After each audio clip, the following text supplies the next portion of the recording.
Point of view. Every company should have a point of view if they want to win on brand. Think about it. So in B2B SaaS especially, everyone has every feature, or 99% of companies are not doing anything particularly innovative, only maybe 1%. So for the rest of them, you differentiate on things beyond the product. This is your narrative, this is your point of view, your brand, your messaging, things like that. And so the point of view is you look at the reality of the world. What is the landscape where we're operating? And you have an opinion of what to do about it and how to do it. And this opinion, it fuels the content for your whole brand. Like what to post on LinkedIn or Twitter, what kind of emails to send, what to blog about, what your homepage copy is largely about.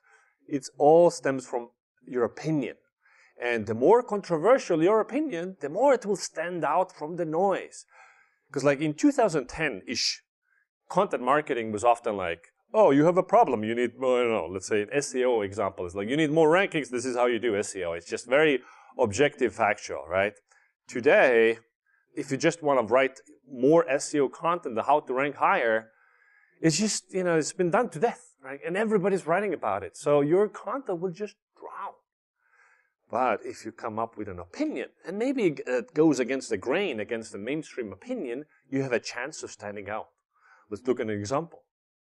There is a marketing agency, and they call themselves, I think, a demand generation agency, Refine Labs. Also, I think today they call themselves like a think tank, an innovation lab, or whatever. But essentially, it's a marketing agency. It's a B2B marketing agency, Refine Labs. And they got started sometime around 2018 or so. And they quickly grew really, really fast, and the founder, Chris Walker, became kind of a LinkedIn celebrity. How did they do that? Through content. Well, nothing special about just producing content. That's been the playbook for, since the beginning of the internet, right? Content marketing fuels expertise-driven brands. However, they did something differently. So Refine Labs, and especially the founder, had a point of view on the market. It looked at B2B marketing the way it's typically done. Your MQLs and SQLs, and you throw a webinar, and then your SDRs call the people who sign up for the webinar, that kind of a typical model.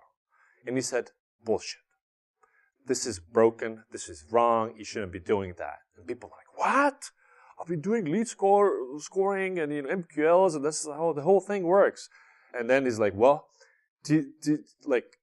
your SDRs are calling people that don't want to be called. And people were like, oh yeah, actually it does make sense.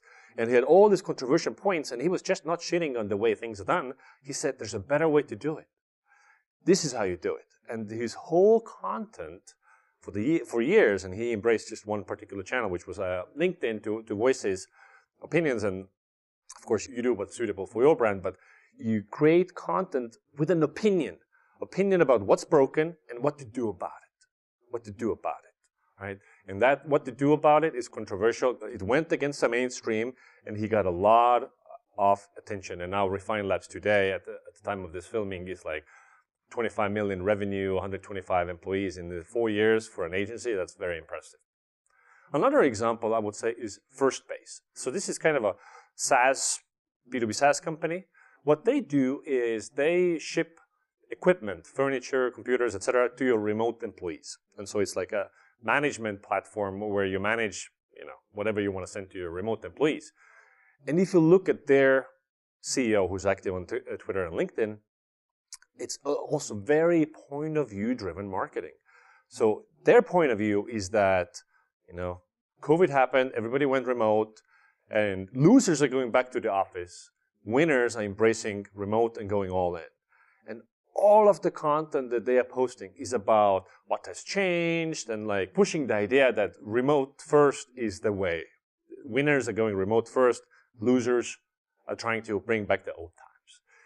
They're not talking about the product. They're not talking about like, hey, you have remote employees. You want to ship laptops? Never, right? They have a point of view on just the world. And that fuels all of their marketing and idea. And that is what point of view marketing is about.